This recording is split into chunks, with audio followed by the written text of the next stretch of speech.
বাংলাদেশের প্রধানমন্ত্রী শেখ হাসিনা এমপি আবার কথা বলেছেন।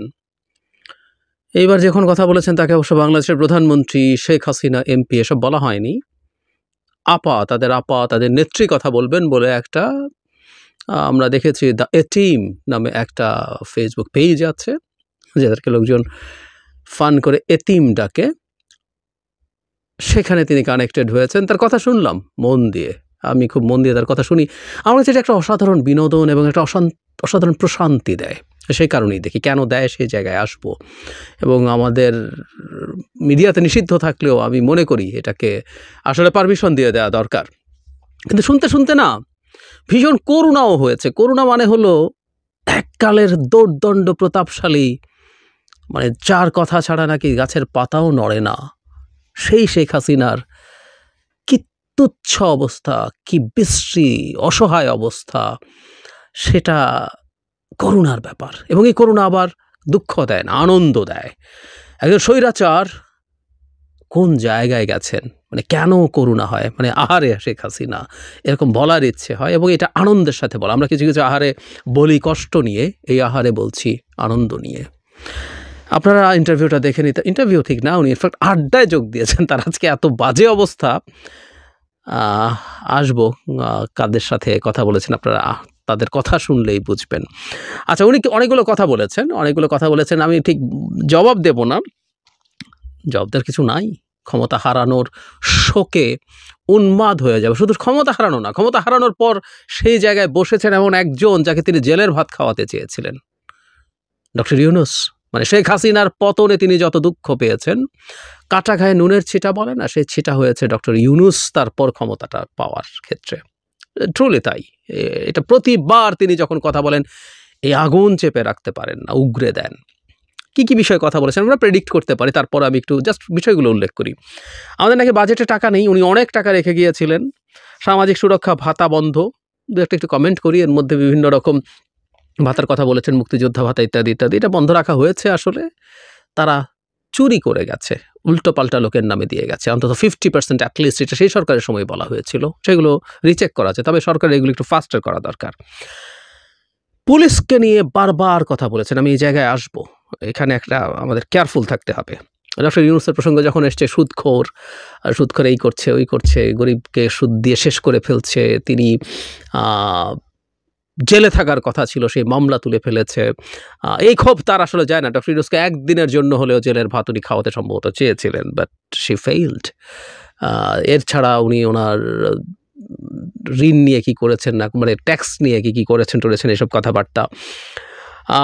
খুব হুমকে দিচ্ছেন, 32 নম্বর পড়িয়ে দিয়েছে তাই এদেরকে ছেড়ে দেওয়া যায় না।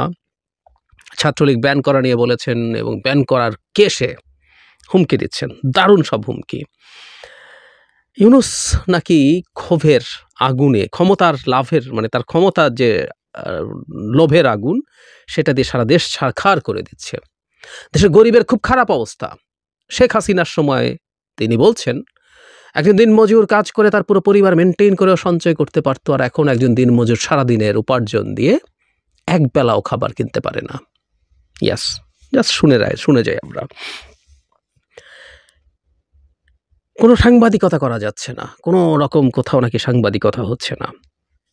বারবার ক্ষোভ নিয়ে বলছেন অপরাধ কি আওয়ামী লীগের, কি অপরাধ করেছি আমরা। আসবো, মানে উনি ওনার অপরাধ খুঁজে পান না। আওয়ামী লীগ অবৈধভাবে কখনো ক্ষমতা দখল করেনি। আওয়ামী লীগ মাটি মানুষের কথা বলার জন্য আওয়ামী লীগ প্রতিষ্ঠা হয়েছে। সাধারণ মানুষের অধিকার নিয়ে তারা কাজ করে। তার বাবা দেশকে স্বাধীন করে দিয়ে গেছেন, এবং 3 বছর 7 মাসের মধ্যে দেশকে স্বল্পোন্নত দেশে পরিণত করে গেছেন। মানে মিথ্যাচারের সীমা দেখি আমরা। স্বল্পোন্নত দেশে উত্তরণ করার কিছু নাই। প্রত্যেকটা দেশই, মানে এটা হলো সবচেয়ে খারাপ জিনিস। স্বল্পোন্নত দেশ মানে আসলে আপনি গরিব দেশ। মজার ব্যাপার বরং এটা, বাংলাদেশ শুরু থেকেই কোনোদিন এলডিসি বা স্বল্পোন্নত দেশে থাকার কথাই ছিল না। কারণ এলডিসির নিয়ম হচ্ছে, কোনো দেশের জনসংখ্যা যদি কমপক্ষে 7 কোটি হয়, সেটা এলডিসিতে থাকবে না। তার মাথা পিছু আয়, আরও দুটো ইন্ডিকেটর, হিউম্যান অ্যাসেট ইন্ডেক্স এবং ভালনারেবিলিটি, ইকোনমিক ভালনারেবিলিটি ইন্ডেক্সে যাই থাকুক না, 7 কোটি হলেই সে এলডিসি থাকবে না। কিন্তু বাংলাদেশ হাতে পায়ে ধরে এলডিসি থেকেছে, কারণ কিছু বেনিফিট পাওয়া যায়। তার বাপ নাকি এটাকে এলডিসিতে রেখে গেছেন, আর তিনি এসে এটাকে উন্নয়নশীল দেশ কি যেন বলছেন করতে গেছেন। অনিবার্যভাবে বহুদিন পর তার 15ই আগস্ট এবং স্বজন হারানোর বেদনা, তার জীবনে এটা কষ্ট আছে, কিন্তু এটা যে একটা মেকি ফাজলামোতে পরিণত করেছিলেন, এটা তার ক্ষমতায় থাকার সময় মানুষের ইমোশনকে খোঁচা দেওয়ার জন্য মানুষ না খোঁচা না খেয়ে বরং বিরক্ত হয়েছে। ঠিক একই জিনিস আবার বহুদিন পর শুনলাম, সবার নাম ধরে কি হয়েছে এবং জেল হত্যার কথা বলা হয়েছে। বই ছাপাতে পারছে না, সরকার এত ফেল করেছে, ইনফ্লেশন হচ্ছে, দাম বেড়ে গেছে, প্রবৃদ্ধির হিসাব দিচ্ছেন, কত রেখে গেছেন ডক্টর ইউনূস, প্রবৃদ্ধির হিসাব কমাচ্ছেন, কমানোর কথাই ছিল, চুরি করে প্রবৃদ্ধির হিসাব দেখানোটাকে কমাবেই। ডক্টর ইউনূসের সরকার টাকা লুটপাট করছে, বাজেটের, শেয়ার মার্কেটের টাকা লুটপাট, গ্রামীণ ব্যাংকের গ্রামীণ ফোনের টাকা পাচার করে শেষ করে এখন বাজেটের টাকাও পাচার করে দিচ্ছেন। উনি ডক্টর ইউনূস, তার 14 পুরুষ, উপদেষ্টারা তাদের 14 পুরুষ, সমন্বয়কদের 14 পুরুষ, এভাবে মানে বাবা মা ভাই বোন এভাবে বলছেন সবার হিসাব রাখতে হবে। এবং হালকা একটা খোঁচা সার্জিস আলমকেও মনে হয় দিয়েছেন যে ওরা এখন নতুন বিয়েও করছে, তাদের শ্বশুর বাড়িরও খোঁজ নিতে হবে, সার্জিসকে একটু কেয়ারফুল থাকতে হবে। কর্মসূচি এখানেই শেষ না, আরও আসবে। এই সরকারের কোনো মানবিকতা নেই, এই সরকার মানবাধিকার লঙ্ঘন করছে, মানুষকে খাবার দিতে পারছে না, মানুষ নাকি ডাস্টবিন থেকে গরিব মানুষ খাচ্ছে, আর ডক্টর ইউনূস থেকে যমুনায় বসে চর্বচস্বল্য পেয়েও খাচ্ছে, ইত্যাদি ইত্যাদি বলছেন। উনি বেশি দূরে নাই, উনি আছেন, উনি দেশেই আছেন। 5 আগস্ট 2 বোনকে নাকি হত্যা করতে চেয়েছিল, 15ই আগস্ট যে কাজটা সমাপ্ত করা যায়নি, সে অসমাপ্ত কাজ শেষ করার জন্য এসছে এবং ওনাদেরকে বাঁচিয়ে দেয়া হয়েছে। ওনারা আল্লাহ তাদেরকে বাঁচিয়েছেন, মানে এই ভদ্রমহিলার মুখে আল্লাহ শোনা, এটাও একটা অসাধারণ। ইনশাল্লাহ, আল্লাহ বারবার বলেন। যেহেতু ডক্টর ইউনূস দেশকে পিছিয়ে গেছে, তারা এসে দেশকে এগিয়ে নিতে হবে এবং আল্লাহ তাদেরকে রক্ষা করেছে, বাঁচিয়েছে, আবার এসে দেশের হাল ধরে দেশটাকে ঠিকঠাক করার জন্য। সংবিধান বাতিল করারই হুমকি দিয়েছেন, এত বড় দুঃসাহস, কর্মসূচি করতে বলেছেন। এবং একদিন বিক্ষোভের দিন, এটা আমি জানি না সরস্বতী পূজার দিনই ছিল কিনা, এটা যেহেতু একদিন আগের নাকি অন্য কোনো পূজার কথা বলছেন, যেহেতু পূজা আছে তাই ওই দিন বিক্ষোভ না দিতে, এতে বিরাট সমস্যা হয়। মানে আওয়ামী লীগের কর্মসূচি এত ভয়ঙ্কর যে ওই দিন পূজার ডিসরাপশন হয়ে যাবে, সুতরাং এটা না দিয়ে তোমরা লিফলেট দাও, সবার দিকে উনি খেয়াল রাখতে বলছেন। পুলিশকে নিয়ে দফায় দফায়, এবং সেই অন্তঃসত্ত্বা কনস্টেবলের গল্প উনি প্রায়ই বলেন, যেটা মিথ্যা, এবং এটা তার নতুন এক দোসর বেরিয়েছে নবনীতা চৌধুরী, সেও একই কথা বলেছে। মানে পুলিশকে কিভাবে মানে পেটানো, ঝুলিয়ে রাখো, এটা করেছে, হাত পা নাকি কেটে ফেলেছে, ক্রমাগত পুলিশকে নিয়ে কথা। এবং তার এই জায়গায় কয়েকবার তিনি এই কথাটা বলেছেন, ঘুরে ঘুরে পুলিশের উপরে। মানে আমরা আগে একটা কথা বলেছি, সেটা হলো দেশে যা যা ঘটেছে, এত মানুষ মারা গেল, এত মানুষ আহত হলো, সেটা নিয়ে কথা নেই। পুলিশকে তারা উস্কাচ্ছেন, আমি এই কথাটা বলতে গিয়েছিলাম। আমাদের পুলিশ যে ঠিকঠাক মতো কাজ করছে না, পুলিশের নিশ্চিতভাবে শেখ হাসিনার যখন মুভমেন্ট হচ্ছে এবং পালিয়ে গেছেন, তারপর পুলিশের ওপরেও কিছু ঘটনা ঘটেছে, উইচ ইজ ট্রু। এটা একটা যুদ্ধ হয়ে গিয়েছিল, সেই যুদ্ধে কিছু ঘটনা তো ঘটেছেই, এবং সেই ট্রমা পুলিশের থাকবে না, নট নেসেসারিলি থাকতেই পারে, অস্বাভাবিকও না। এবং সেটা নিয়ে আমরা পরবর্তীতে কি করব, আমাদের এই অ্যাকিউট অবস্থাটা শেষ হোক, তারপর দেখা যাবে। কিন্তু এই উস্কানি কিন্তু আমি এখন বিভিন্ন জায়গা থেকে দেখছি। পুলিশের মৃত্যুর সংখ্যাটাকে, মানে কোথায় রাউন্ড 50 পুলিশ মারা গেছে, সেটাকে 3000 4000 সংখ্যাটা প্রতিনিয়ত বাড়ানো হচ্ছে। সব ক্রমাগত উস্কানি আছে, এই জায়গাটা আমাদের একটু খেয়াল রাখতে হবে।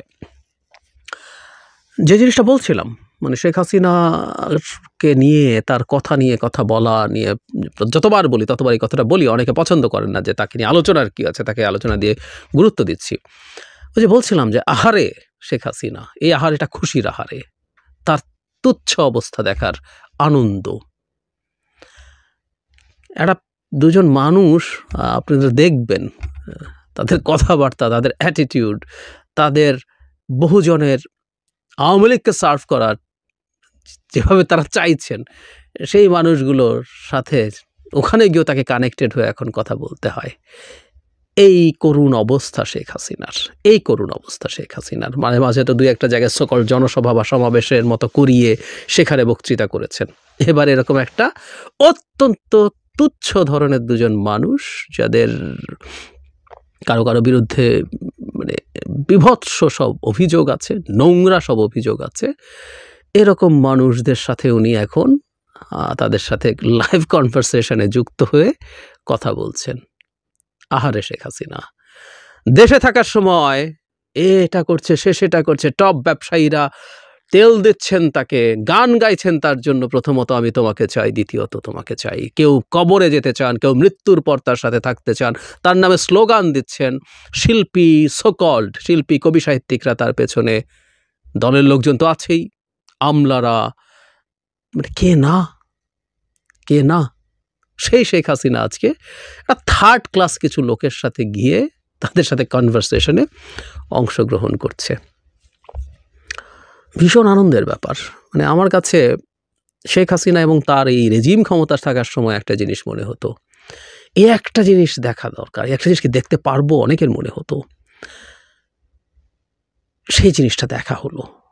সেই জন্য শেখ হাসিনা যখনই কথা বলেন এই ফালতু তৃতীয় শ্রেণীর কথা, এবং উনি মনে করছেন এই কথাগুলো বলে আবারও মানুষের সাথে কানেক্টেড হওয়া যাবে। তিনি সবাইকে বলছেন তোমরা জনগণের সাথে যুক্ত হও। আওয়ামী লীগ যদি জনগণকে সার্ভ করতে চায়, তারা জনগণ থেকে যত ডিস্টেন্স রাখবে জনগণ তত ভালো থাকবে। আর এই একই কথা, এই একই পুরনো পেঁচাল, উনি মোটেও কথাবার্তা অ্যাট্রাকটিভ না, বাক্য গঠন ঠিক নেই, ভয়েস সুন্দর না, কথা স্টাইল ভালো না, nothing is there.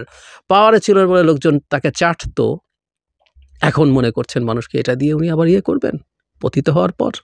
Sorry, very bad choice Sheikh Hasina, very bad choice.